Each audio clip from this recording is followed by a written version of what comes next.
Sa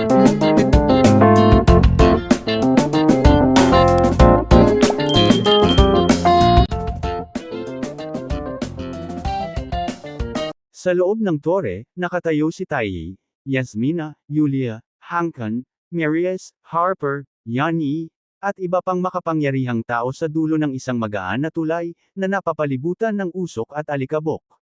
Nag-aalangan silang makipagsapalaran ng mas malalim ng wala.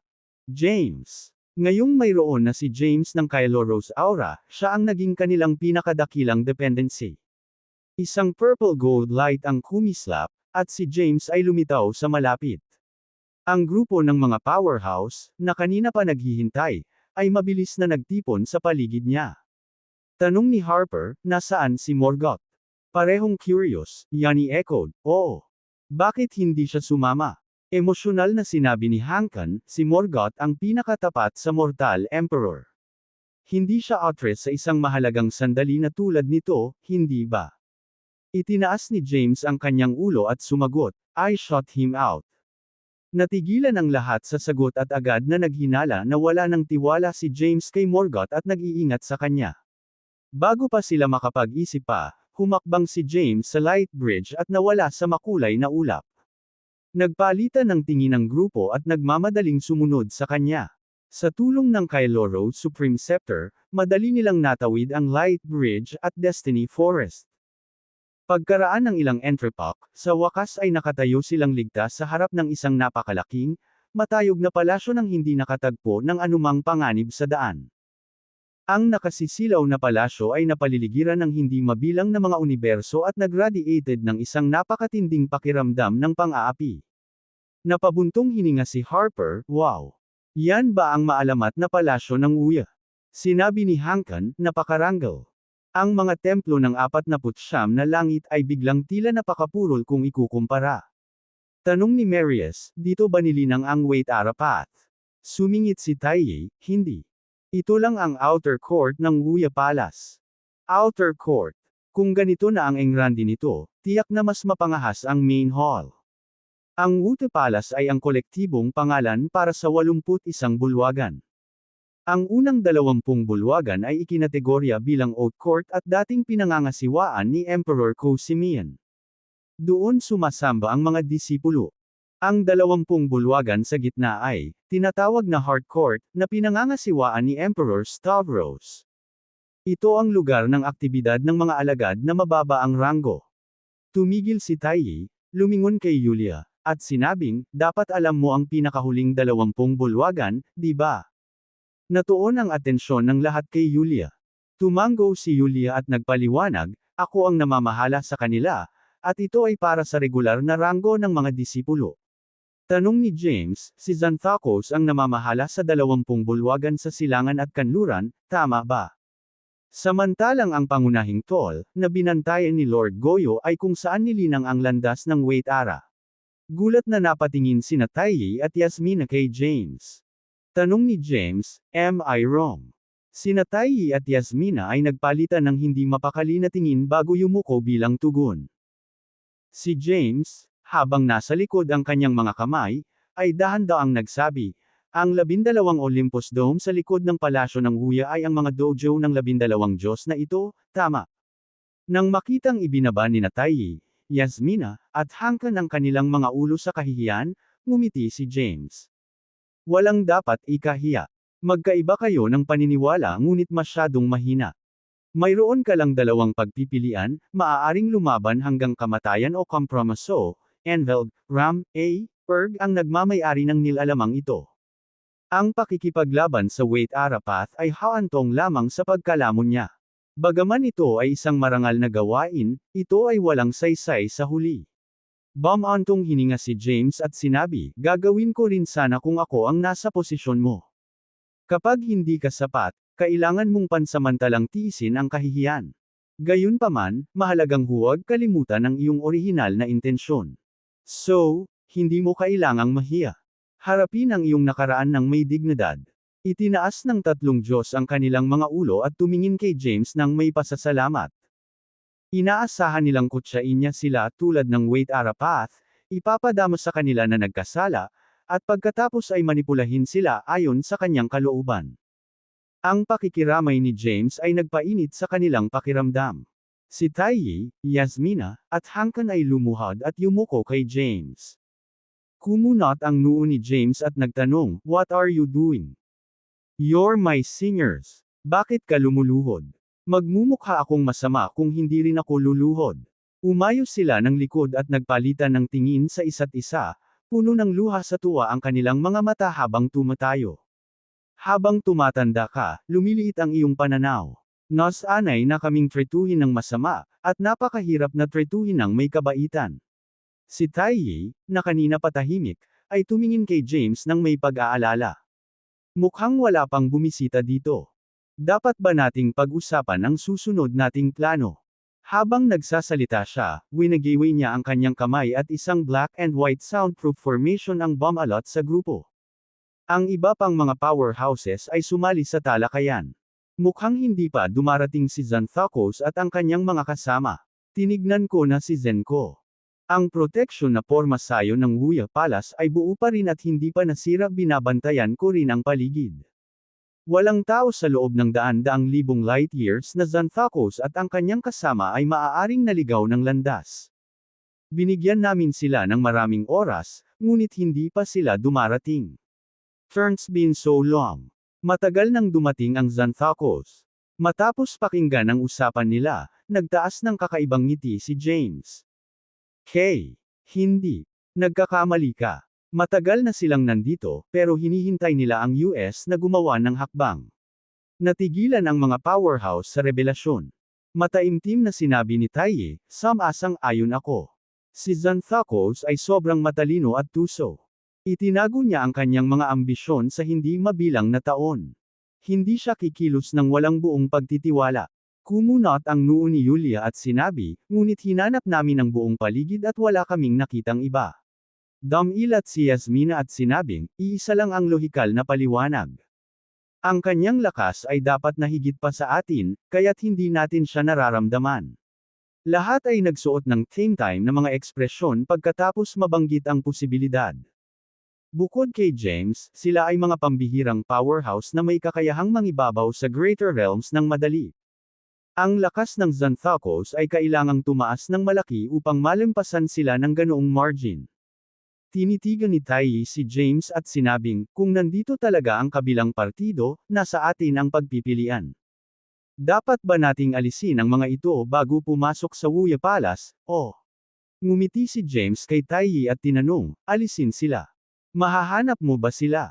Natigilan si Taiji. Nagkibit balikat si James at sinabing, "I cannot find them, but I can sense their presence." Nakatitig ang lahat kay James na parabang isa siyang nakakatakot na halimaw. "Dahil wala kaming planong kahit ano, maaari na rin naming isama ito. Kailangan nating maging kwalipikadong mga sangla at manguna. Sino ang nakakaalam? Marahil ay makakatagpo tayo ng ilang magagandang bagay." Pagkatapos magsalita, iwinagayway ni James ang kanyang kamay at nagpatawag ng swordlight para basagin ang soundproof formation. Pagkatapos, tumakbo ito patungo sa Wuya Palace sa unahan nila. Boom! Sa isang malakas na pagsabog, ang swordlight ni James ay tumama sa isang harang at sumambulat na may nakasisilaw na lila at gintong liwanag. Unti-unting kumalat ang liwanag at pinalibutan ang Wuya Palace. Sabay-sabay, lumitaw ang makapangyarihang Waltraud power at tumangay sa kanila. Agad na ibinuka ni James ang kanyang mga braso, at ang malawak na itim, puti, lila, at gintong liwanag ay naging hadlang. Boom! Boom! Boom! Hinamplas ng Waltraud power ang harang, na nagresulta sa malalakas na pagsabog.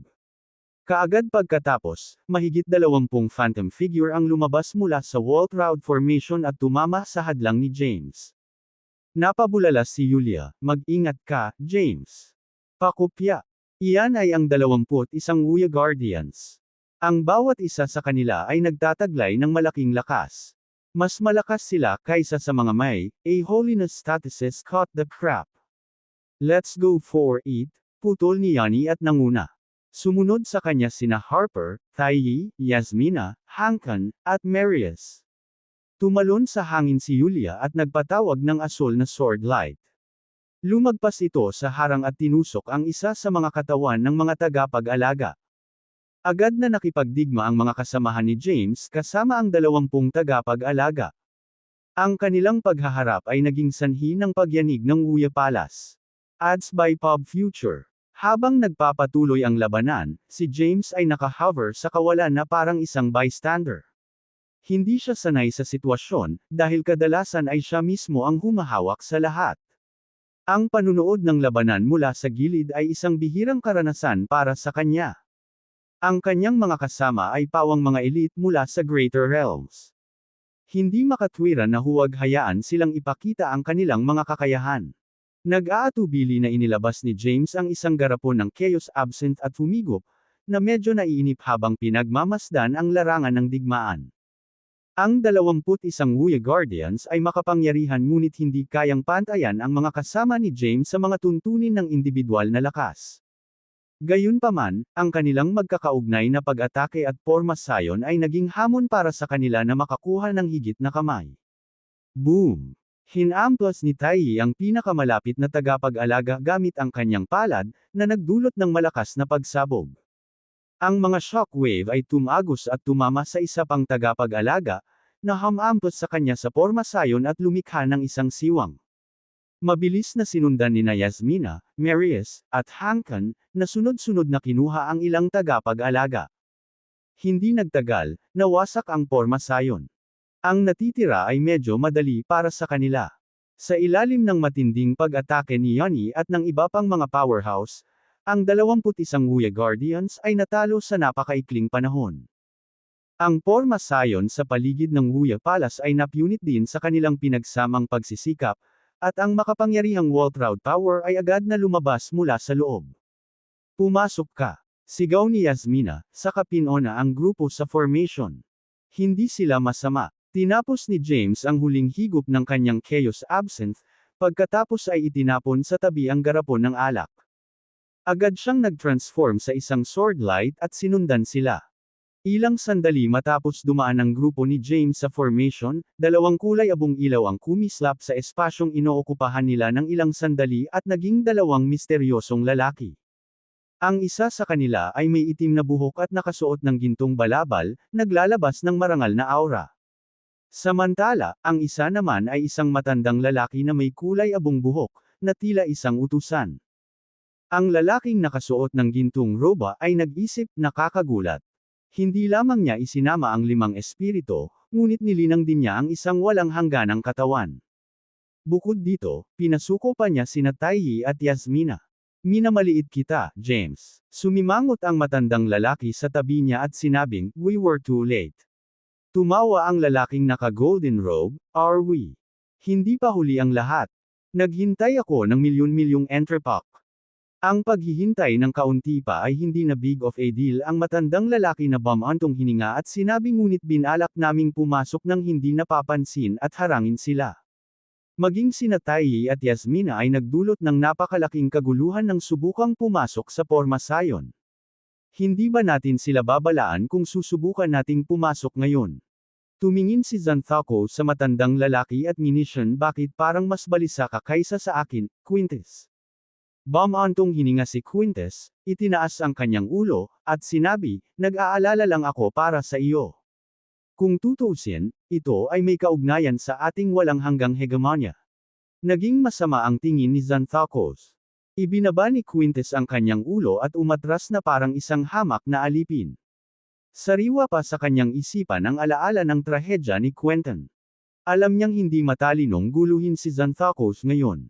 Maya-maya, tumawa si Xanthacos, hindi na kailangang magmadali. Mayroong 81 bulwagan sa loob ng palasyo ng Wuya. Ang bawat isa sa kanila ay puno ng maraming mga paghihigpit at pag-atake. Paanong madaling makalusot ang isang grupo ng mga mahihinang tulad nila? At saka, hindi mahalaga kung matuklasan nila ang US. Nasa amin ang taong pinapahalagahan ni James bilang isang hostage, sabi ni Xanthacos na may masamang ngiti. Napangiti ng awkward si Quintus at tumango. Lumingon si Xanthacos habang nasa likod ang kanyang mga kamay at tumingin sa kawalan. Mas nag-aalala ako sa kanila. Dapat ay nandito na sila ngayon. Tanong ni Quintus, sino ang tinutukoy mo? Kanina mo pa sila binabanggit. Bahagyang pinaikit ni Xanthocos ang kanyang mga mata, nakangiting walang sabi-sabi. Maya-maya, tatlong itim at puting ilaw ang bumaril patungo sa kanila ng napakabilis, na naging dalawang lalaki at isang. Maya-maya, tatlong itim at puting ilaw ang bumaril patungo sa kanila ng napakabilis, na naging dalawang lalaki at isang babae. Sa sandaling makita niya ang tatlo, natigilan si Xanthocos. Nagmamadali siyang lumuhad, napayuko sa takot. Ang iyong kabanalan. Nagulat sa napakalaking presensya ng tatlo, maluhad din na lumuhad si Quintus. Ang dalawang lalaking ito at isang babae ay walang iba kundi sina Yephrins Gavea, Quintinus Crandall, at Amos Sherib, tatlo sa Kailoros Gods of Nothingness. Hindi tulad ni Frona, naglakbay sila sa Zyretia Gate sa pamamagitan ng pagsasakripisyo ng bilyon-bilyong buhay na nilalang mula sa Health Realm na nakakulong sa espasyo ng Xanthocos. Dahil naglakbay sila kasama ang kanilang mga pangunahing katawan, napanatili nila ang hindi bababa sa 50% ng kanilang lakas. Natural, hindi sila dumaan sa gayong mga panganib para sa kapakanan ni Xanthocos, ngunit para sa kanilang sariling mga motibo. Pagkatapos ng sandaling katahimikan, tumingin si Yephrins sa palasyo ng Wuya at nagtanong, pumasok ba sila? Tuwang-tuwang sagot ni Xanthocos, ginawa nila. Gaya ng inaasahan mula sa Kailoros Gods of Nothingness, kayong tatlo ay napakatalino at ganap na nakalkula ang lahat. Sobrang hinahangaan ko kayong tatlo. Lumingon si Yephrins at inikat ang kanyang mga mata sa nakakalokong papuri ni Xanthocos. Si Quintinus, na nakatayo sa tabi niya, ay nanunuya, kung ang lakas mo ay kalahati ng iyong pambabala, hindi ka mapapahiya ng ganito kay James. Pinahit ni Amos ang kanyang balbas at natawa sa sinabi. Naikuyom ni Xanthocos ang kanyang mga kamao ngunit masyadong natatakot na ipahayag ang kanyang galit. Dahan-daang sinabi ni Yephrins, sa tulong ni Frona, isinama ni James ang kanyang 5 espiritu, nilinang ang walang hanggan na katawan, at nakamit ang ultimate serenity. Malamang na walang tao sa Health Realm na makakalaban niya, bagamat hindi tayo magkasundo ni Frona, aminado akong mas maganda ang panghuhusga niya sa mga tao kaysa sa US. Pagkatapos magsalita, tinitigan niya ng masama si Xanthocos. Sina Quintinus at Amos ay nagpalitan ng tingin at nginisyan, malinaw na nakatingin sa ibaba kay Xanthocos. Galit na galit si Xanthocos, ngunit mayuko lamang ang kanyang ulo at lunukan ang kanyang galit sa harap ng tatlong Kailoros Gods of Nothingness. Quintus, nakakakita ng pagkakataon. Biglang umayos at sumigaw ng iyong kabanalan nakita namin si Taihi Yasminar Yulia, Hankan, at sinamahan ni Maria si James. Ang Wuya Palace. Bukod pa rito, sina Harper at Yanni, na minsang naghimagsik laban sa Wait Arapath, ay kabilang sa kanila sa sandaling lumabas ang mga salitang ito sa kanyang bibig, Yephrins. Nagdilim ang mga ekspresyon ni Quintinus, at Amos, at lahat sila ay nanlilisik sa nakaluhod na Xanthocos. Sa takot, itinaas ni Xanthocos ang kanyang ulo at nagmamadaling nagpaliwanag, ako. Isang was just about to mention this. You bastard. Sinusubukan mong gamitin ang US bilang mga sangla. Naputol ang sasabihin ni Quintinus, tumutulo ang boses niya na may intensyong pumatay. Ramdam ang kanilang pamatay na aura, agad na yumuko si Xanthocos sa takot. Iligtas mo ang buhay ko. Hindi ko naman sinasadyang itago, pero pakiramdam ko, bukod kay James, hindi mahalaga ang iba. Kung nasaan si James, dapat nandoon ang Kailoros Supreme. Ginawa ko ang lahat ng ito para sa kapakanan mo at wala akong ibang motibo. Tama na, biglang naiinip na sigaw ni Yephrins. Ang kanyang nangingibabaw na boses ay nagulat kay Xanthocos. Maging si Quintinus, na akmang kikilos, ay binawi ang kanyang kamay. Lumapit si Amos at bamulong, Yephrins, bagamat si Taihi at Yasmina ay hindi kasing kapangyarihan ni James, sila ay mga Diyos ng Health Realm at sila rin ay matibay na tagapagtanggol ni Frona. Kahit na mayroon kaming bilyon-bilyong buhay na nilalang na sumasakop sa US upang dumaan sa Zyretia Gate, napanatili lamang namin ang 50% ng aming lakas mula sa Xanadu Realm. Maaaring kaya nating hawakan si James ng magkasama, ngunit kung magsama rin sina Taihi, Yasmina, at ilang iba pang powerhouses mula sa Health Realm, natatakot ako. Malamig na ngumuso si Quintinus, ano ang kinakatakutan mo? Magagawa ba ng grupong ito ng mga langgam mula sa Health Realm? Tinitigan ni Amos si Quintinus at nagtanong, paano kung ibigay ni Frona ang Kaeloro Supreme Scepter kay James? Nawalan ng masabi si Quintinus. Seryosong sumimangot si Jeffrins ngunit nanatiling tahimik. Ang kanilang layunin ay lipulin si Frona at tiyaking hindi na siya makakabalik sa Xanadu Realm. Kasabay nito, nais nilang agawin ang Kaeloro Supreme Scepter at tanggalin ang titulong Kaeloro Supreme magpakailanman. Gayunpaman, ang katotohanan ay inilatag sa harap nila. Si James lang ay sapat na para sumakit ang ulo nila. Sa pagdaragdag ng kanyang mga kasama, hindi mahuhulaan ang kinalabasan. Itinaas muli ni Quintus ang kanyang ulo at sinabing, mayroon tayong mas magandang paraan para harapin si James. Sa sandaling lumabas ang mga salitang ito, ang tatlong Kaeloros Gods of Nothingness ay sabay-sabay na tumitig kay Quintus. Si Xanthocos, na nakaluhod, ay tumingin kay Quintus na may labis na galit, na nais na mapunit siya. Sabihin mo sa akin, ano ang nasa isip mo? Papatay na tanong ni Quintinus. Napaawang ang labi ni Quintus habang nilunok ang laway sa takot. Pwede ba akong lumapit at gumawa ng lihim na ulat? Nagkatinginan ang tatlong Kaeloros Gods of Nothingness at sabay na tumango. Sumugod si Quintus at bumulong sa kanila. Ang tatlong Kaeloros Gods of Nothingness ay madalas na tumango habang nakikinig sa kanya. Si Xanthocos, na nakaluhod, ay nag-aalalang nakatingin. Nais niyang mapunit si Quintus. Tapos na. Siguradong sinabi sa kanila ng bastos na iyon na nahuli ko ang Light Thea at maaaring takutin si James. Pipilitin nila akong ibigay ang Light Thea at Yuka. Ako ay tapos na para sa, at ang lahat ng aking mga pagsisikap ay malapit ng maubos. Lalong nabalisa si Xanthocos habang iniisip ang mga posibilidad at nag-aatubili na tanggapin ang kanyang kapalaran. Habang ang mga Kaeloros Gods ng walang anuman ay nakikipag-usap pa rin sa Quintus na mabilis niyang binago sa Nothingness Dead Energy at sumugod patungo sa formation sa paligid. Ang Wuya Palace. Boom! Isang malakas na tunog na pumutok sa himpapawid. Kaagad na nakakuha ng atensyon ng Kaeloros Gods of Nothingness. Nako, tumatakas si Xanthocos, galit na sigaw ni Quintinus. Tiningnan ni Quintinus si Jeffrins. Malamig na ngumuso si Amos, ang tusong tao. Alam kong hindi siya mapagkakatiwalaan.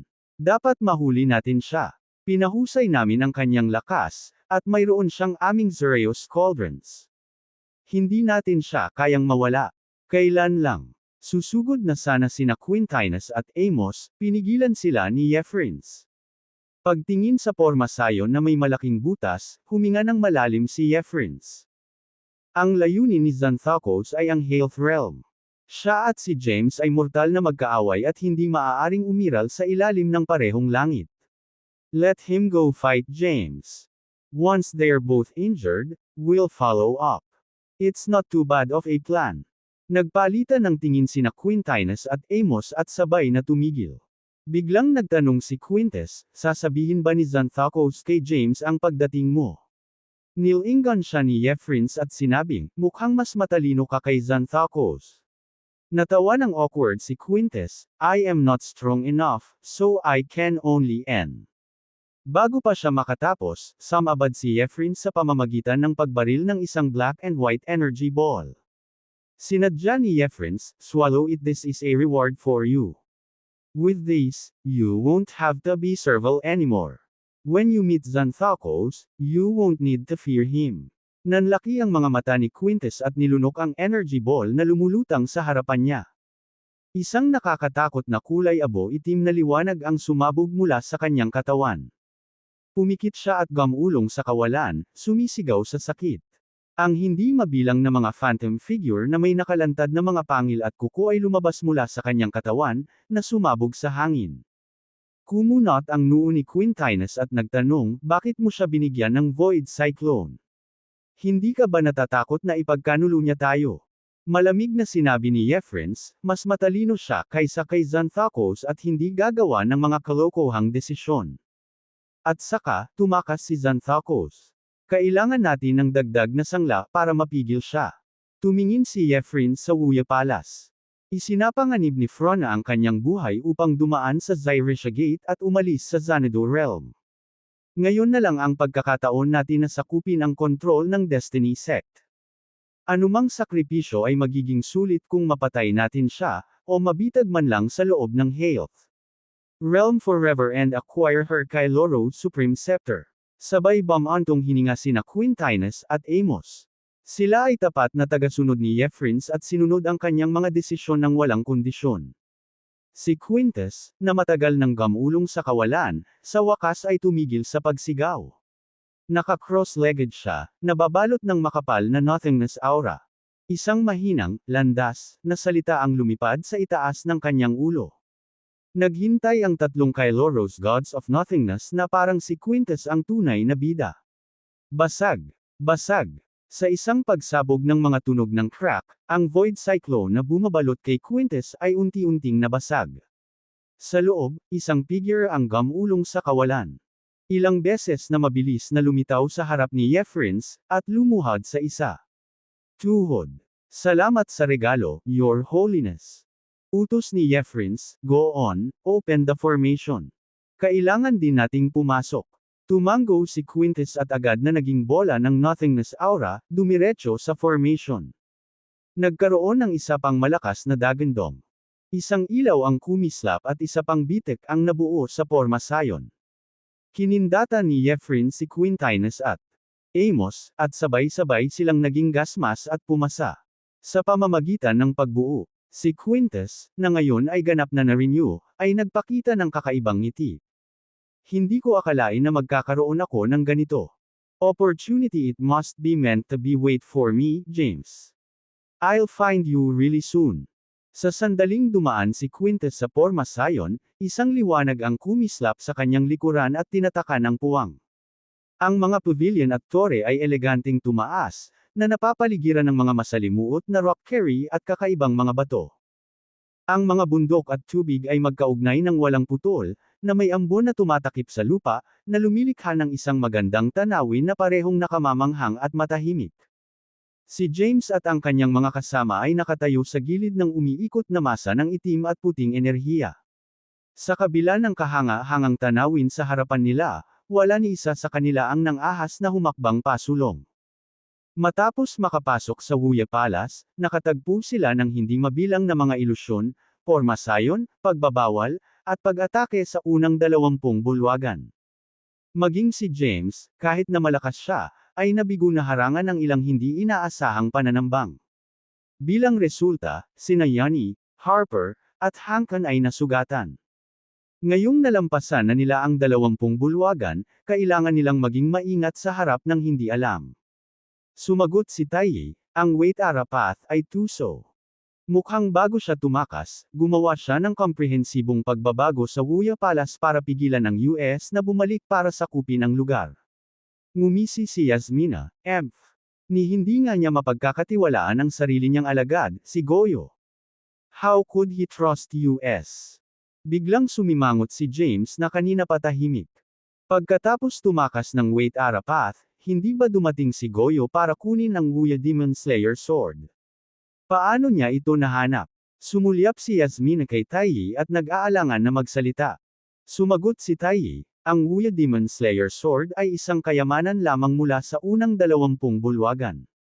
Bukod dito, si Goyo ay direktang disipulo ng Wait Ara Path. Dapat ay may alam siya na hindi natin alam. Teka. Sumabad si James, ang Wuya Demon Slayer Sword ay isang kayamanan lamang mula sa unang 20 bulwagan. Tumango si Taiyi at sumagot, oo. Ang palasyo ng Wuya ay may 20 bulwagan sa harap, gitna, at likod na korte. Pagkatapos, 10 sa silangan at 10 sa kanluran. Ang bawat korte ay may iba't ibang kayamanan na nakaimbak sa loob. Kinuha ni Yasmina ang usapan at sinabing, nariyan ang Wuya Demon Slayer Sword, Historial Pestle, Nothingness Brush, True Path Diagram, Sky Cauldron, Void Furnace, Path Stamp, Righteous Axe, at Path Designation Bead. Na siyang na kayamanan ng kawalan. 9 treasures of the righteous path ang umiiral sa loob ng Health Realm, na nagpapahintulot sa Taoism na magpatuloy at magdala ng kaligtasan sa lahat ng nabubuhay na nilalang. Napatingin si Yasmina kay James. Ang dahilan kung bakit gusto ni Nagoyo at Xanthocos ang Wuya Palace ay hindi lamang dahil ito ay representasyon ng awtoridad, ngunit dahil sa 9 Treasures of Nothingness. Sa 9 Treasures of Nothingness, makokontrol mo ang 49 na kaldero, gayon din ang kapalaran ng sinumang banal na nilalang sa Health Realm nang hindi kinakailangang maging Supreme Path. Sa pangkalahatan, magkakaroon ka ng kumpletong awtoridad sa Health Realm. Napabuntong hininga si James matapos marinig ang paliwanag. Buti na lang at nagtanong siya. Kung hindi, maaaring marami siyang hindi nakuhang mahalagang impormasyon. Mula sa impormasyong namana niya kay Frona, mayroon lamang mga detalye tungkol sa Path Designation Bead. Posibleng binago ng Wait Arapath ang lahat sa Health Realm sa likod ng 9 Kailoros Gods of Nothingness. Matapos mag-isip sandali, James nagtanong, ang siyam ba na kayamanan ng wala ay katumbas ng susi upang mabuksan ang 49 na kaldero?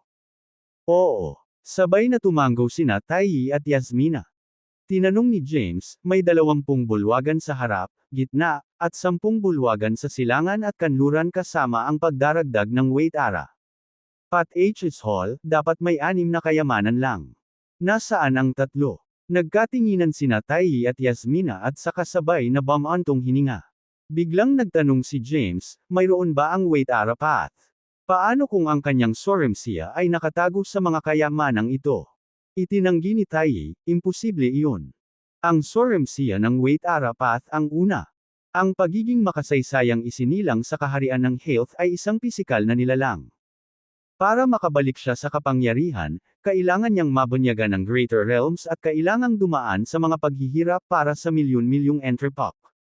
Kaya, ang paggawa niyan ay makakasagabal sa kanyang sariling mga plano. Mataimtim na sinabi ni Yasmina, naniniwala din ako na imposible ito. Ang Wait Ara Path ay napakaskimeng at hindi nagtitiwala sa sinuman. Hindi niya hahayaan ang sinuman na magkaroon ng pagkilos sa kanya. Tahimik na inalala ni James kung paano naninirahan ang kaluluwa ng Wait Ara Path sa loob ng Wuya Demon Slayer Sword. Ito ang nagbunsod sa kanya na maghinala na maaaring may itinatago ang Wait Ara Path sa loob ng iba pang 8 kayamanan, maaring mga fragment ng kanyang kaluluwa o ng kanyang primordial spirit. Malamang na may inilagay siyang mahalagang bagay sa loob ng mga ito. Gayunpaman, ang 9 Treasures of Nothingness ay napakahalaga sa pag-unlock sa 49 na kaldero. Ang pag-secure sa kanila ay kinakailangan. Kung hindi, ang kanilang buong misyon dito ay mawawalan ng kabuluhan. Noong una, inakala ni James na madali niyang makuha ang Path Designation Bead pagkatapos niyang agawin ang Wuya Palace. Gayunpaman, lumilitaw na kailangan niyang dumaan sa ilang mga hadlang bago makamit ang kanyang layunin. Kumunot ang noo ni James at sinabing, huwag magpalin lang sa tanawin. Baka madala tayo sa hindi kilalang dimensyon o universo. Mag-ingat. Hindi natin dapat maliitin ang ating kalaban. Ang kanyang mga salita ay nag-udyok sa grupo na i-activate ang kanilang pinakamalakas na kakayahan sa pagtatanggol. Habang sumusulong si James, biglang nagbago ang tanawin sa unahan. Naging umuungal na mga dragon ang mga pavilion at tore, na humahampas sa kanila. Ang mga bundok at ilog ay naging mga hayop, na mabangis na naniningil. Itinaas ni James ang kanyang kamay, binalot ang kanyang mga kasama sa isang 3 treasures formation. Ang mga dragon ay bumagsak sa forma sayon na may nakakabinging pagbagsak. Sa pagkakataong ito, pinili ni James na huwag makisali sa isang paghaharap. Sa halip, ginamit niya ang 3 Treasures Formation bilang takip at ang Wuya Demon Slayer Sword para bigyang daan, pagkatapos ay pinona ang kanyang mga kasama. Sa pagharap sa pagsalakay ng mga dragon, si James ay hindi nabigla at nagpatuloy hanggang sa marating nila ang isang malawak na asol na mundo.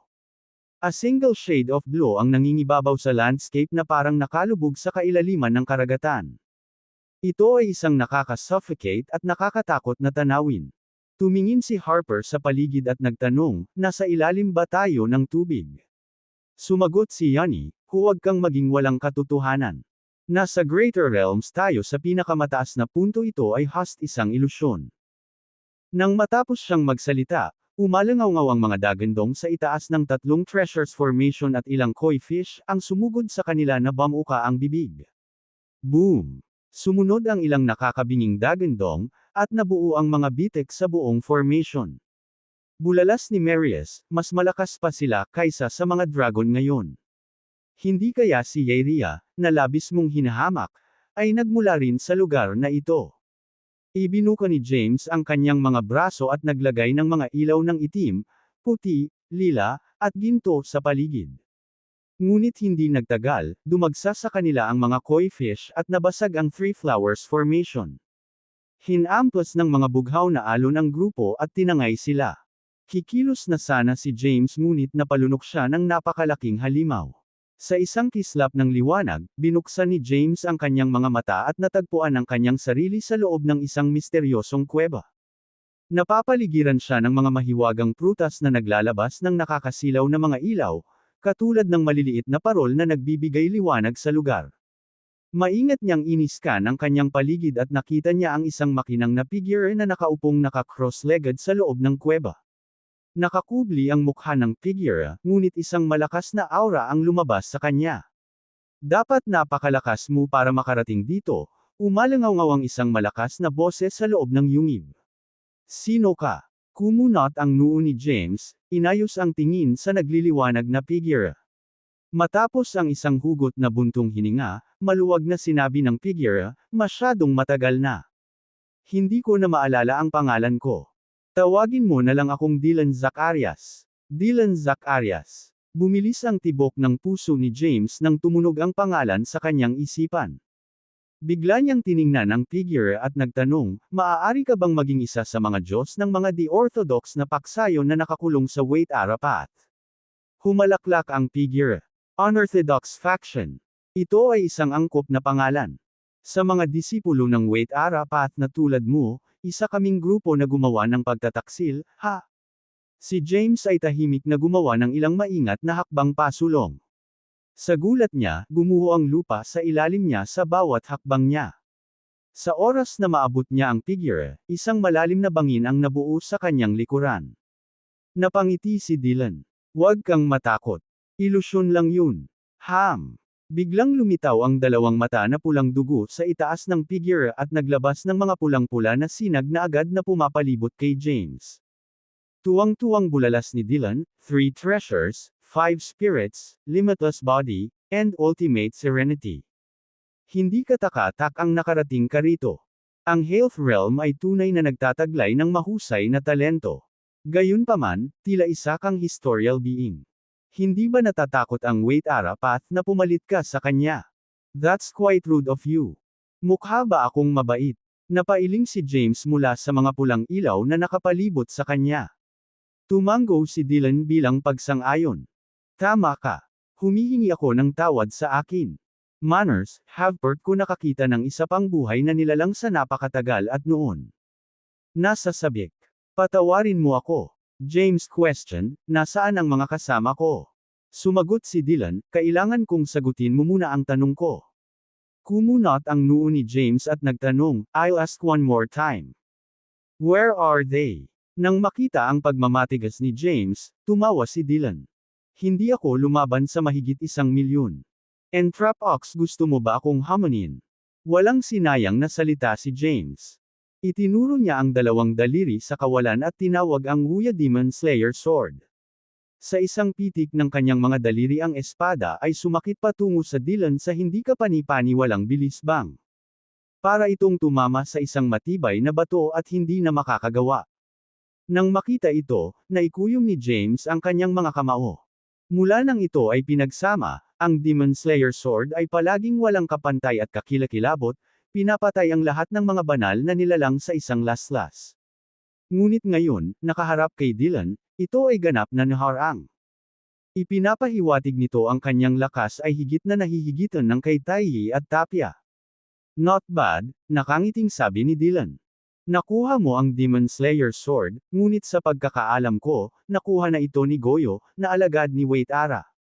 Baka ikaw din ang dahilan ng pagkahulog ni Goyo. Hindi pinansin ni James ang kanyang sinabi at itinulak ang kanyang palad pasulong. Isa pang black-white amethyst gold na ilaw ang dumiretso sa Wuya Demon Slayer Sword. Sa isang iglap, sa hagong na tunog ng espada, Ang Wuya Demon Slayer Sword ay tila nakakuha ng bagong kapangyarihan at tumama muli sa bilis ng kidlat. Sa tunog ng pagsabog, agad na nabasag ang bagyo. Gayunpaman, ang Demon Slayer Sword ay naharang muli habang papalapit ito kay Dylan. Napakalakas mo talaga, biglang sabi ni Dylan. Pero kung gusto mo akong talunin, it'll take a lot of effort. Pagkatapos, ikanaway niya ang kanyang mga kamay. Isang asul na ilaw ang bumaril at hinayla ang Demon Slayer Sword papunta sa kanya. Hinawakan ni James ang espada at muling nilaslas. Isa pang malakas na tunog ang sumunod habang ang isang malakas na sword light ay tumama kay Dylan.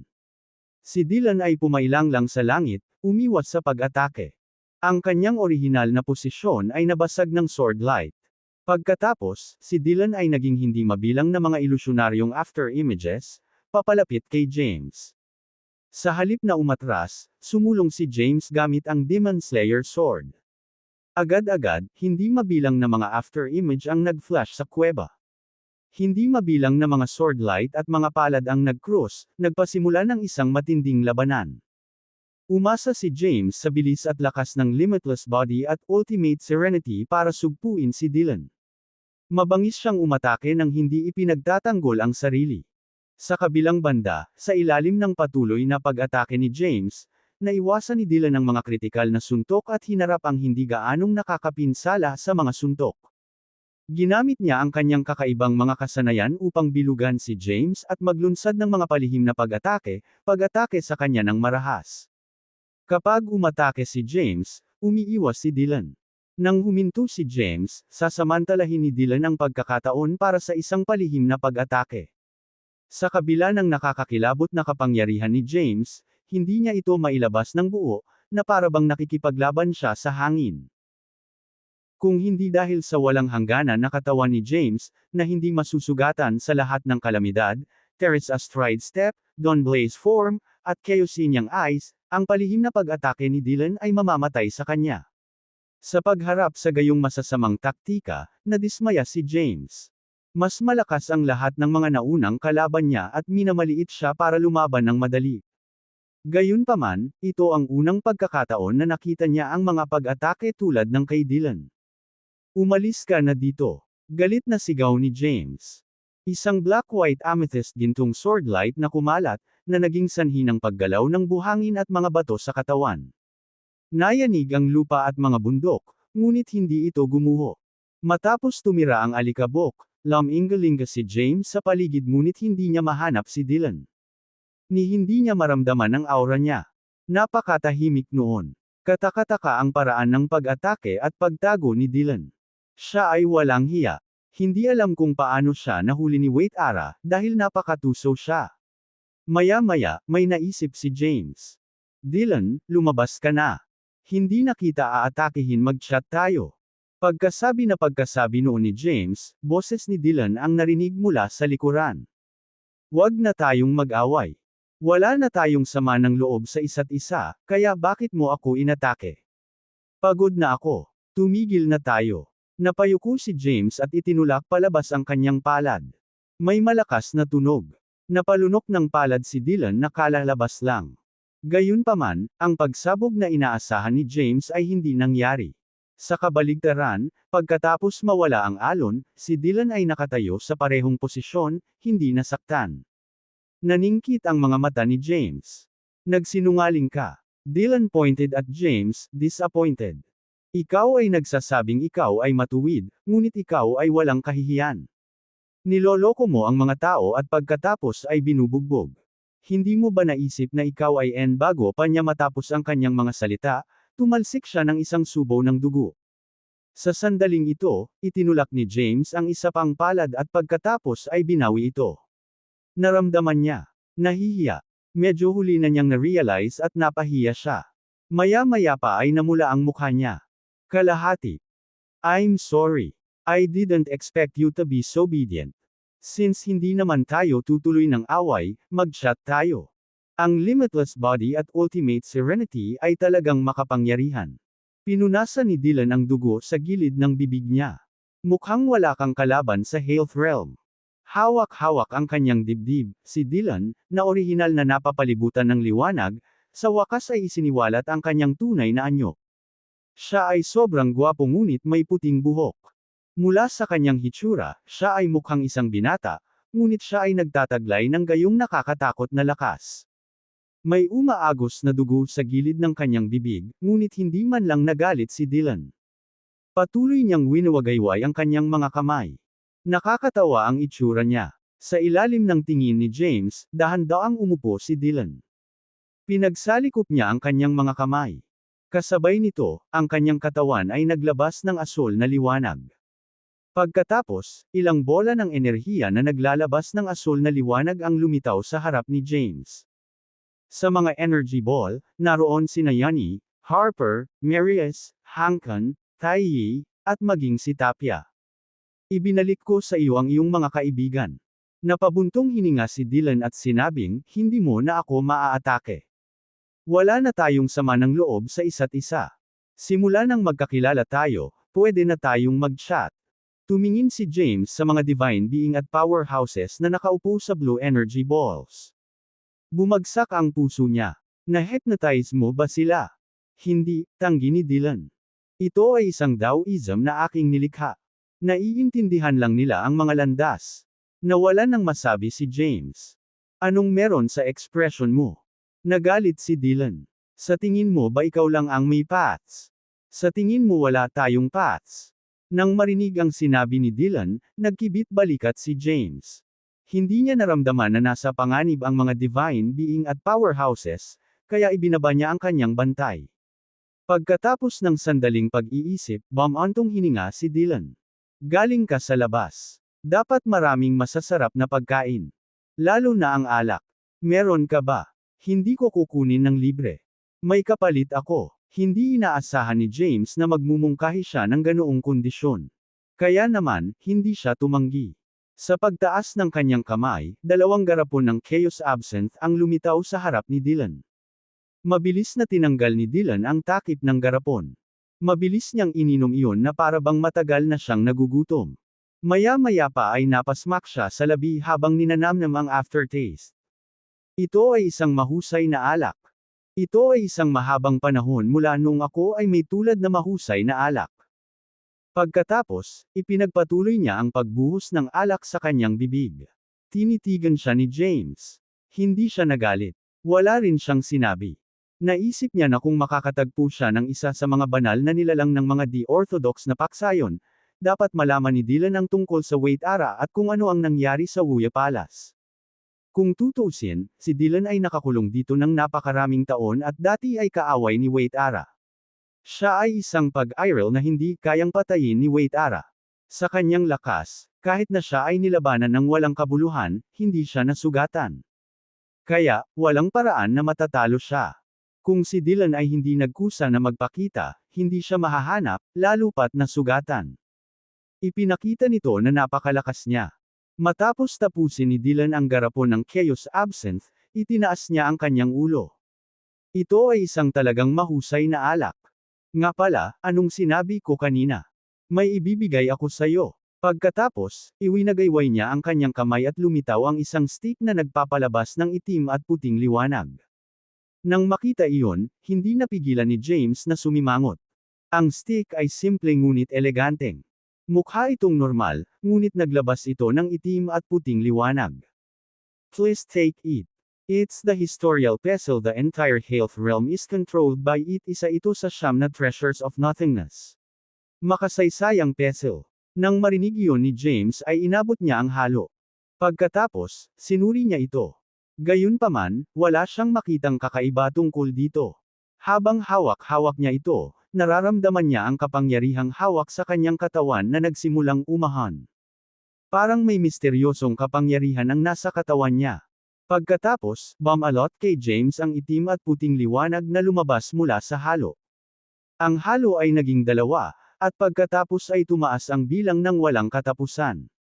Mabilis na umikot ang mga pestle kay James. Natigilan si James. Nararamdaman niya ang limitless body na dinadalisay. Kaya, napaupo siya sa lupa at pumikit. Sa oras na ito, binuksan ni Dylan ang isa pang garapon ng Chaos Absinthe. Napatingin siya kay James at ngumisi. Hindi ba't isa lang itong sirang patpat? Bakit mo pinaglalaroan ito? I don't understand your orthodox. Mga paksayon. Mga baliw kayong lahat. Pagkatapos, dinampot niya ang garapon ng Chaos Absinthe at ibinuhos ang alak sa kanyang bibig. Maya-maya pa ay sinisipsip niya ang garapon. It smells fishy. May makakain bang inihaw na isda? Pagkatapos, inilapag ni Dylan ang garapon at umaasang tumingin sa paligid. Ang inihaw na isda at masarap na alak ay isang perpektong kombinasyon. Bilasan mo at pumasok ka. Pagkatapos nun, bumangon na siya. Namumula ang kanyang mga mata na parang nababaliw. Hindi na ako makapaghintay. Ako na mismo ang huhuli sa'yo. Pagkatapos, hinawakan niya ang garapon ng Chaos Absinthe at nagmamadaling lumabas. Sa Wuya Palace, sa gilid ng frontal na 20 bulwagan, ikinuyong ni Xanthocos ang kanyang mga kamao sa bola ng Nothingness Dead Energy sa tuktok ng pavilion. Galit niyang tiningnan ang mga gusali sa kanyang harapan. Habang tumatakbo siya para sa kanyang buhay, tumawid siya sa harapang 20 bulwagan. Sa kabila ng kanyang pagsisikap, tinamaan pa rin siya ng iba't ibang pormasayon, paghihigpit, at mga Daoismo.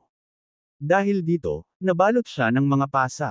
Higit sa lahat, napagtanto niya na si Wait Ara ay isang mapanlinlang na tao. Binago niya ang lahat sa Wuya Palace bago tumakas. Maging si Xanthocos, na dating pinakapamilyar sa lugar, ay hindi matukoy ang mga direksyon. Dahil hindi alam ni Xanthocos kung mamamatay siya, natural na mas maingat siya. Pagkatapos suriin ang lugar gamit ang kanyang Zen, inabot niya ang kanyang mga kamay. Habang kumikislap ang 2 amethyst gold lights, hinawakan ni Xanthocos ang 2 magagandang figure sa kanilang buhok. I'll give you another chance. Contact James immediately. Xanthocos said through gritted teeth. Kung hindi, ikukulong kita dito at ibibigay sa 3 Kailoros gods na malapit na rito. Habang nasa bunutan ng kanilang buhok, nagpalitan ng tingin ang 2 magagandang figure. Tila tinanggap nila ang kamatayan at hindi sumuko. Hindi mo alam kung ano ang makakabuti sa iyo. Galit na umungol si Xanthocos. Ang terrifying Nothingness Dead Energy ay lumabas sa kanyang katawan, sinira ang mga damit ng 2 magagandang figure. Agad na hubot-hubad ang 2 magagandang figure, dahilan para tumawa si Xanthocos na parang pervert. Biglang habang tumatawa si Xanthocos ay sinampal siya ng 2 beses. Agad na nagdilim ang mukha niya. Bastos ka. Walang hiya ka. Nang marinig iyon, nagalit si Xanthocos kaya nanginag ang kanyang katawan. Nakita niya ang 2 magagandang figure na gumagamit ng vital energy para balutin ang kanilang mga sarili. Sa tingin mo makakaligtas ka sa paggawa nito? Tumawa si Xanthocos. Sa mga Kailoros gods of nothingness, may gusto ang mga babaeng katawan. At ang babae ay kailangang isang bihirang kagandahan. Sa kanyang libreng oras, nililibang niya ang sarili sa dual cultivation. Pagdating sa paggawa ng elixir at treasures, ginagamit din niya ang mga babae bilang hilaw na materyales. Pagkatapos, hinawakan ni Xanthocos ang buhok ng 2 magagandang babae at ngumisi. Marunong ka bang gumawa ng mga hilaw na materyales? Ang mga katawan ng kababaihan ay inilalagay sa isang maliit na lalagyan. Pagkatapos, ang Thousand Souls Curse ay isinaaktibo upang pahirapan ang mga kaluluwa at katawan, na pinipilit silang lumabas sa lalagyan. Gayunpaman, ang balat ay nananatili sa lalagyan. Nang marinig iyon ng 2 babae, kinilig sila. Ang balat ng isang babaeng katawan ay maaaring gamitin upang gumawa ng baluti at zaphas. Patuloy ni Xanthocos, kung tungkol sa pisikal na katawan na binalatan, ito ay itinapon sa alchemy furnace. Samantala, ang kaluluwa ay nakakulong sa thought prison para sa walang hanggan, pinahirapan at hindi na muling magkakatawang tao. Xanthocos, ikaw isa kang bastard. Hindi na nakatiis ang isa sa magagandang babae. She finally shouted furiously, "You deserve to die." Papatayin ka ni James. Nang marinig iyon, muling tumawa si Xanthocos. Light Heavenly Path, iba ka talaga sa Yin Governor na palagi niyang tinatawag na asawang si James. Sa tingin niya, siya na ang lahat. Kabahagi ka ng gobernador ng Yin, ngunit bakit hindi ka walang takot gaya ng pagharap niya kay James? Natigilan si Light Thea. Natahimik siya. Naiintindihan ko na, ngumiti si Xanthocos at sinabing hindi kanya asawa, kaya Hindi, ako nga. Galit na sagot ni Light Thea. You're the ruthless and unjust one. You even do it to your wife and son. Shut up. Envelope Ram, Erg ang may-ari ng content na ito. Hinawakan ni Xanthako si Light Thea sa leeg. Kung sasabihin mo pa, gagawin ko. Xanthakos, loner ka lang, wika ng isa pang magandang babae. Hindi lamang nawala ang iyong katayuan sa 49 na langit, ngunit nawalan ka rin ng hindi mabilang na mga mananampalataya at disipulo. Ngayon, nawala ang suporta sa iyo ng 3 Kailoros Gods of Nothingness. Wala ka. How dare lumalaban ka sa amo ko ngayon? Hindi ka karapat-dapat. Nang marinig iyon, nagalit si Xanthakos. Hinawakan niya ng kabilang kamay ang buhok ng babae at binuhat. Bitawan mo siya. Naging balisa si Light Thea. Yuka, sa tingin mo ba maaari kang maging walang takot dahil mayroon tayong kasaysayan? Galit na sigaw ni Xanthakos, sa tingin mo ba hindi kita papatayin? If you dare to kill her, papatayin ko agad ang sarili ko. Sumigaw si Light Thea, sa panahong iyon, hindi mo lang haharapin ang pagtugis ng 3 Kailoros Gods, kundi haharapin mo rin ang paghihiganti ni James. Wala kang lugar sa Health Realm. Si Xanthakos, na may intensyong pumatay, ay natigilan. Halatang effective ang pananakot ni Light Thea. Nakuha niya ang kanyang kahinaan. Ang kasalukuyang sitwasyon ay lampas sa kontrol ni Xanthakos. Nalihis ito sa kanyang plano. Ang pagkakanulo ni Quintus ay naging dahilan upang masaktan niya ang 3 Kailoros Gods. Kung nagpakamatay si Light Thea, hindi na matatakot ni Xanthakos si James. Siya ay mapapahamak. Nang maisip iyon, nagngangalit siya at itinapon si Yuka. Laking gulat niya nang mawala si Yuka sa sandaling itinapon siya. Anong nangyayari? Natarante si Xanthakos. Agad niyang inactivate ang Nothingness Dead Energy. Gayunpaman, hindi nag-react si Yuka. Subconsciously, sinakal niya ang leeg ni Light Thea. Pinagmasdan niya ang paligid ng may pagbabantay. Ayoko ng ibon. Gusto ko ng inihaw na isda. Biglang, isang nakakatakot na boses ang umalangaw mula sa kawalan. Nagpatindig ito ng balahibo. Kinakabahan, umatras si Xanthakos habang hawak si Light Thea. Sino nandyan? Magpakita ka. Pagkatapos, isang nakakatakot na tawa ang tumunog mula sa kawalan. You have quite the temper, parang iniihaw ka para kainin ko. Nang marinig iyon, mas lalo pang kinabahan si Xanthakos. Itinulak niya ang palad niya. Ang Nothingness Dead Energy ay naging hindi mabilang na mga palad, na pinupuno ang kawalan. Gayunpaman, laking gulat niya na hindi pumutok ang mga palad. Sa halip, lahat sila ay nilamon ng asul na gas sa kawalan at naglaho. Nang makita iyon ni Xanthakos, biglang tumibok ang kanyang puso. Baka may makapangyarihang divine being na nakatago sa Wuya Palace bukod sa Wait Ara, halika na. Sa oras na ito, isang malaking kamay na may asul na liwanag ang biglang bumaril mula sa asul na gas sa kawalan at mabilis na hinampas si Xanthakos. Laking gulat ni Xanthakos na namutla ang mukha. Itinaas niya ang kanyang kamay, at ang Nothingness Dead Energy ay naging isang haligi. Pilit niyang itinaas ang kamay. It's the Nothingness Dead Energy. You're quite capable, kakaibang tawa ang narinig. Tingnan natin kung kakayanin mo ta. Hindi mabilang na mga bituin ang lumipad mula sa bola ng asul na gas, walang tigil na umaatake sa Xanthakos. Nang makita ang nakakatakot na eksena, inilabas ni Xanthakos ang isang tore na lumawak upang harangan ang walang katapusang mga bituin. Sa kabila ng ilang pagsabog, ang tore na kanyang isinakripisyo ay nag-crack sa ilalim ng patuloy na impact at sa wakas ay Sa kabila ng ilang pagsabog, ang tore na kanyang isinakripisyo ay nag-crack sa ilalim ng patuloy na impact at sa wakas ay sumabog. Sa susunod na sandali, hindi mabilang na mga bituin ang kumikinang ng maliwanag at dumiretso sa Xanthakos. She's James' wife. Kill her if you dare. Nanlaki ang mata ni Xanthakos sa takot habang sumisigaw. Subconsciously, ginamit niya si Light Thea bilang shield. Gayunpaman, nang tatamaan na ng pinakamalapit na bituin ang Xanthakos, huminto ito.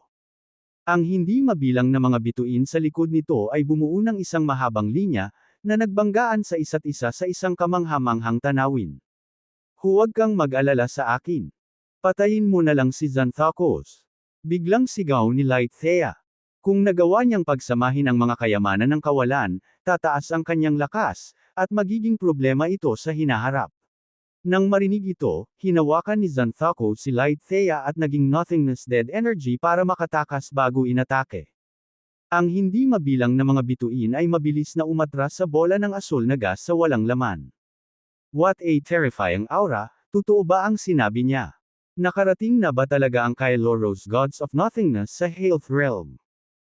Sa frontal na 20 bulwagan, lumitaw ang isang nakakatakot na ilusyonaryong afterimage, sinuntok at binasag ang haligi na nilikha ni Xanthocus gamit ang Nothingness Dead Energy.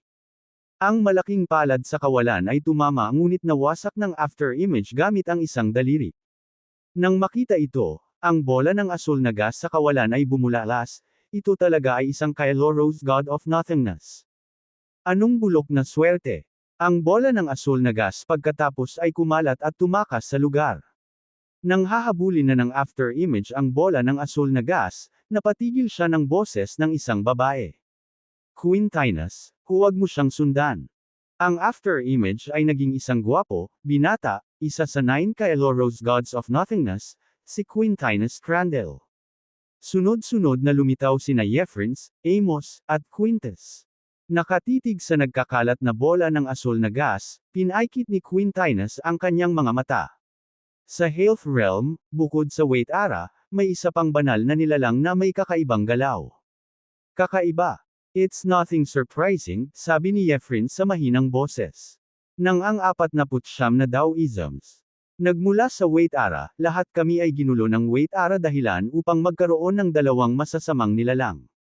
Isa sa kanila ay si Dylan Zacharias. Ang banal na nilalang na tumakas ngayon ay Dylan. Nanlaki ang mga mata ni Quintus at napabulalas, kaya't ang kanyang pag-iral ay nakakatakot gaya ng kay Wait Ara. Sinama ng tingin ni Quintinus si Quintus bago bumaling kay Yephrins. Bakit hindi ko alam ito? Hindi ko rin alam dyan. Napatingin si Amos kay Yephrins. Narito ang sipi na may mga kudlit at dobleng kudlit na binago sa kulot. Noon, kami lang ni Frona ang nakakaalam nito, sabi ni Yephrins. Iba ang ating mga Daoism. Nilikha ko si Mordecai Preston, habang nilikha niya si Dylan Zacharias. Ngunit hindi sila kabilang sa Orthodox. Nagkataon na nabalance nila ang Wait Ara, kaya iningatan namin sila. Huminga ng malalim si Yephrins. Hindi inaasahan na ikinulong sila ni Wait Ara dito. Nang marinig ang paliwanag ni Yephrins, kumunat ang noo ni Amos. Dahil nandito si Dylan, siguradong kontrolado niya sina James at Xanthocus, di ba? Ewan ko kay James. Napatitig si Amon sa kawalan kung saan nawala ang bola ng asul na gas. Ang alam ko lang ay hindi nakokontrol si Xanthocus. Kung hindi, matagal nang nilamon ang kanyang nothingness dead energy. Bakit ka mag-iiwan ng haligi? Ano ang susunod nating gagawin? Napatingin si Quintinus kay Yephrins. Hindi tayo maaaring manatili dito ng masyadong matagal. Kung hindi, ang epekto ng immutable pill ay maglalaho. Sa oras na iyon, hindi na tayo makakabalik sa Xanadu Realm. Ito ay magiging trahedya, Quintinus. Nagdilim ang ekspresyon ni Amos. Paano mo nasabi ang lahat sa harap ng mga tagalabas? Natigilan si Quintinus. Noon ay tumingin siya kay Quintus at napagtantong na ilantad niya ang pinakanakamamatay na sekreto sa isang pangungusap lamang. Nang papatayin na niya silang lahat, ikinaway ni Yephrins ang kanyang kamay. Isang nakakasilaw na itim at puting liwanag ang bumalot kay Quintus, na binura ang mga alaala ng huli. Namula ang mukha ni Quintus. Ito ay, don't say a word. Just do as we say, putol ni Yephrins. Makakatanggap ka ng mga benepisyo at kapalaran. Nang marinig iyon, mabilis na nagpasalamat si Quintus sa kanya. Kahit nasaan man sina James at Xanthocus ngayon, kailangan nilang pumunta sa pangunahing dojo sa Wuya Palace. Sabi ni Yephrins, binibigkas ang bawat salita. Imbes na mamuno tayo sa kanila, pumunta tayo doon at hintayin sila. Nang marinig iyon ni Amos at Quintinus, nagpalitan sila ng tingin bago tumango. Tama na. Agad na nanlaki ang mata ni Quintus. Ang pangunahing dojo sa Wuya Palace ay mayroong path designation bead na gusto nila pati na rin ang 49 na kaldero. Biglang may malakas na tunog. Si Quintus ay sinuntok ni Quintinus at nahulog sa kawalan. Natarante siya. Mas mabuti kung hindi ka masyadong magsasalita. Mayabang na sabi ni Quintinus. Kung hindi ko makuha ang paraan ko, baka aksidenteng mapatay kita. Nanginginig si Quintus at nagmamadaling tumango habang bumangon. Sa oras na ito, tumuro si Yephrins. Isang sinag ng itim at puting liwanag ang bumaril, na bumubuo ng tulay sa kalangitan. Tara na. Pagkasabi noon ay humakbang si Yephrins sa tulay. Kaagad, sinundan siya ni Quintus, na parabang si Yephrins ang naging linya ng kanyang buhay. Samantala, sumulyap si Quintinus. Amos at mahinang sinabi, dahil may kakayahan ka bakit hindi ka gumawa ng tulay na magdudugtong sa Xanadu at Health Realms. Sa ganitong paraan, hindi na natin kailangang tumawid sa Zyrisha Gate. Hinaplos ni Amos ang kanyang balbas at ngumiti. Kahit si Frona ay walang ganitong kakayahan, magagalit ka sa kanya sa pangungusap na ito. Napabuntong hininga, sinabi ni Quintinus, kung makukuha ko ang Kylo Rose Supreme Scepter sa pagkakataong ito ay isasantabi ko ito. Ngunit kung hindi ko kaya, mapapahamak siya. Habang pinagmamasdan ni Amos si Quintinus na dumaan sa kanya, kakaiba itong ngumiti at sinundan siya. Sa loob ng misteryosong kuweba, lumitaw si Dylan sa isang kislap ng asol na liwanag. Hawak-hawak niya si Yuka. Lumuwa ng isang subo ng dugo, binitawan ni Dylan si Yuka. Napahawak siya sa kanyang dibdib at dumausdas pababa sa pader na bato. Ang Kylo Rose Gods of Nothingness ay talagang makapangyarihan. Mukhang matatapos na ang mga mapayapang araw. Turned issue. Sa sandaling ito, bulalas ni Yuka at nagmamadaling lumapit kay James. Nang makita iyon, sumigaw si Dylan, huwag kang pumunta doon. Papatayin ka ng halo. Ayoko ng sinunog na karne. Sayang naman at huli na siya. Nang sumugod si Yuka sa tuwa, natamba siya ng umiikot na historical pestle ni James. Natama ni Yuka ang makapal na batong pader at bumagsak sa lupa. Lumuwa siya ng isang bibig ng dugo. Si Dylan, na nakaupo sa gilid, ay agad na nakikiramay, masakit, hindi ba? Tiniis ni Yuka ang sakit ng kanyang mga sugat at bumangon. Master, huwag kang pumunta dyan. Hinawakan ni Dylan si Yuka. Masyado kang mahina. Hindi ka makakalapit sa kanya. Anong nangyari sa kanya? Nag-aalalang tanong ni Yuka. Bakit siya nakulong sa isang halo? Pagkatapos, pinandilatan niya si Dylan. Dahil ba sa'yo? Sa malakas na tunog ay hinawakan ni Dylan ang kamay ni Yuka. Tapos, pinandilatan siya nito. Ikaw ay isang alagang hayop lamang. Bakit napakatapat mo sa kanya? Kung mamatay ang iyong amo, magiging malaya ka. Kalokohan. Sinubukan ni Yuka na kumawala habang sumisigaw, ang aking Panginoon ang pinakamagaling sa buong Health Realm. Maliban na lang kung tapusin niya ang kasunduan at ayaw niya sa akin, hindi ako aalis sa tabi niya hanggang sa mamatay ako. Sige na. Papatayin kita at iho. Then, you'll become my meal. Inabot ni Dylan si Yuka at sinakal. Hindi makahinga si Yuka. Tila tinanggap niya ang kamatayan. Bigyan ka ng PH ng isa pang pagkakataon. Sinama ng tingin ni Dylan si Yuka. Iwan mo na ang iyong amo at sumunod ka sa akin mula ngayon. Sisiguraduhin ko na sa loob ng ilang entrepak, ikaw ay mangibabaw sa lahat ng mundo. Ikaw ay magiging mas malakas kaysa sa iyong Panginoon. Walang pag-aalinlangan, umungal si Yuka, managinip ka. Kill me if you dare. Hey, you have quite the temper. Hinawakan ni Dylan ang lalamunan ni Yuka at tinulak siya sa lupa. Alright. Atras ako ng isang hakbang at isumpa ko ang iyong Panginoon. Isa siyang duwag, basura, at bastard. Siya ay nakulong sa pamamagitan ng isang halo. Siya ang pinakawalang kwentang nilalang sa Health Realm. Habang pinipigilan si Yuka at ang kanyang mga pisngi ay nang deform dahil sa pressure sa lupa, huminga siya ng malalim at sinabing, ang aking amo ay isang bayani. Ako siya ang pinakamalakas na powerhouse. Siya si Emperor Kaidan, na iginagalang ng lahat ng nabubuhay na nilalang. Siya ang tanging pinili sa lahat ng nabubuhay na nilalang. Siya ay marangal at matuwid. Inilarawan ni Yuka si James hanggat maaari sa isang hininga na ikinakunot ng noo ni Dylan. Pagkatapos, sumabad si Dylan, "Okay, stop talking. You're praising your master as if he's me." Pagkatapos nun, binitawan na niya si Yuka. Tumakbo muli ang huli papunta kay James. "Master, nandito na po ako. We'll die and live together." Nang marinig iyon, ipinikit ni Dylan ang kanyang mga mata. "Hindi ko inasahan na ang gayong hypocrite ay magkakaroon ng ganoong tapat at matiigang lingkod."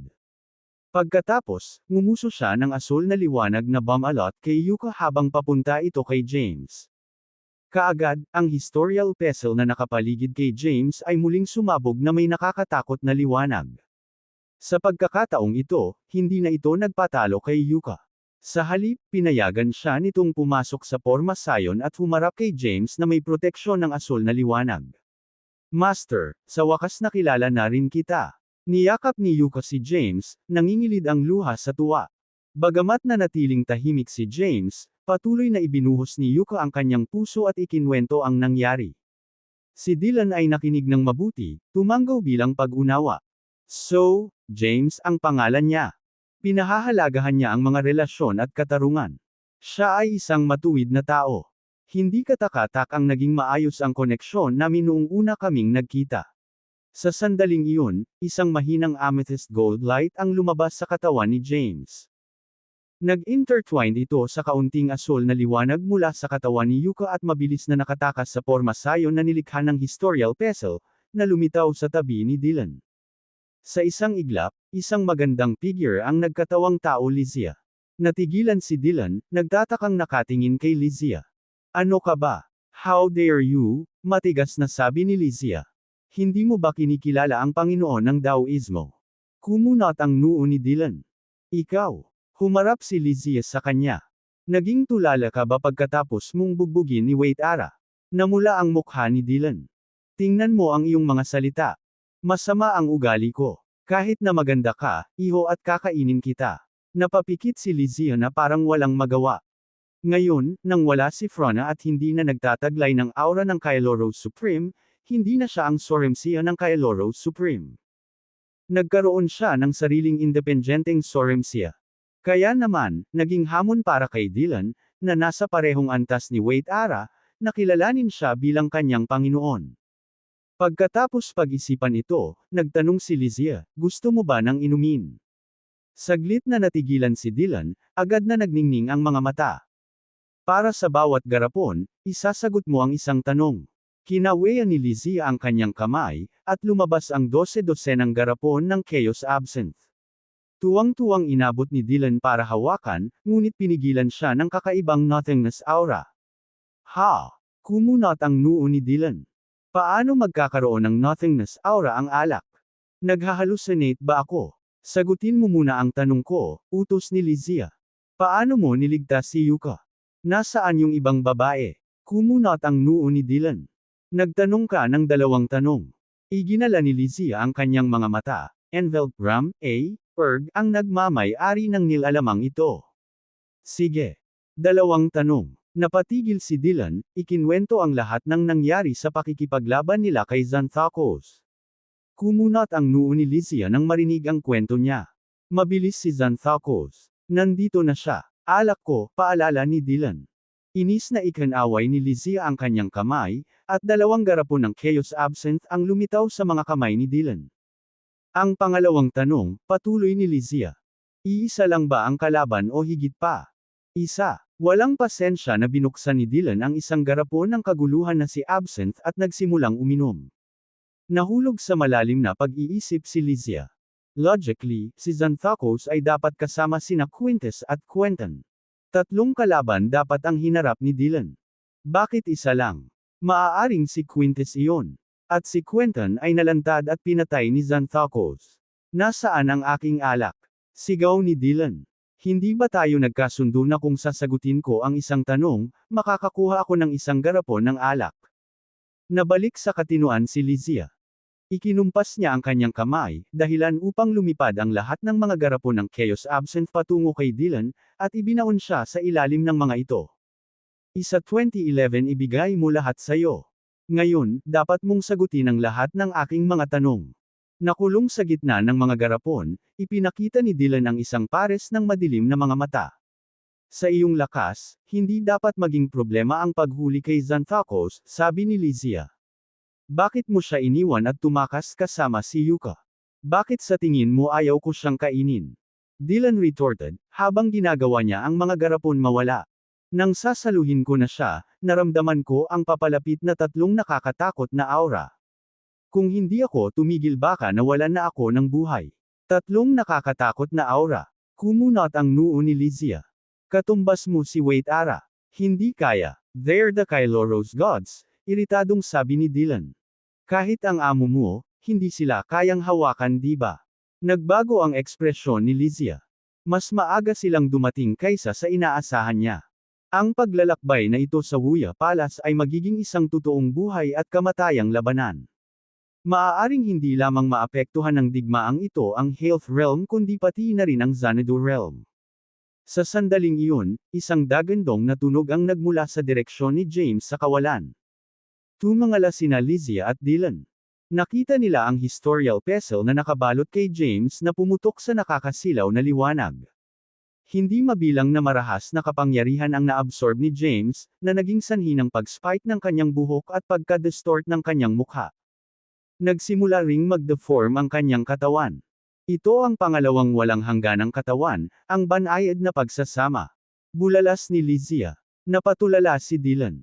Magiging ibang Kyloros god ba siya? Sa ilalim ng kanilang mga titig, hinigop ni James ang kapangyarihan ng historical pestle. Ang black-white amethyst gold na ilaw na unang sumikat sa kanyang katawan ay unti-unting napalitan ng mga bola ng black-white amethyst gold na gas. Gamit ang liwanag para maging enerhiya at gamit ang enerhiya para protektahan ang sarili, opisyal na pumasok si James sa hanay ng Xanadu Divine Beings. Sa sumunod na segundo, habang iniunat ni James ang kanyang mga braso, ang buong kuweba ay nababalot ng itim-puting amethyst gintong vital energy. Mabilis na nagbago ang eksena. Ang napakatinding asol na liwanag, ang naglalagablab na apoy, ang yelo at nyebe, at maging ang amethyst gintong pavilion ay napalitan ng isang napakagandang palasyo na puno ng banal na liwanag. Gulat at hindi makapaniwalang tumingin sa paligid si Dylan. Nalampasan na ba niya ang Thousand Tribulation Prison? Tumingin si Lysia sa paligid, tuwang-tuwa. Guro, ito ba ang pangunahing dojo ng Wuya Palace? Hindi, boses ni James ang narinig mula sa malayo. Lumingon sina Lysia at Dylan at nakita si James na nakaupo sa isang gintong kama. Ikinaway ni James ang kanyang kanang kamay, at nagsimulang gumalaw at nag-iba ang paligid. Sunod-sunod na lumitaw ang hindi mabilang na mga bato, bundok, at ilog na hindi pa nakikita. Ito ang kapangyarihan ng historical pestle, sabi ni Lysia. Guro, maaari mong kontrolin ang sentral. 20 bulwagan ng Wuya Palace ngayon ay dahan-daang bumangon si James at itinaas ang kanyang kanang kamay. Hindi lang yan, isinama na sa kanang kamay ko ang historical pestle. Lumakas ang lakas ko, at naabot ko na rin ang second limitless body the light integration ng marinig iyon. Tuwang-tuwang pumalakpak si Lysia sa kanyang mga kamay at tuwang-tuwang tumakbo papunta kay James. Sa hindi inaasahan, isang amethyst gintong liwanag ang bumungad sa katawan ni James. Yamakap si Yuka sa braso niya at ayaw bumitaw.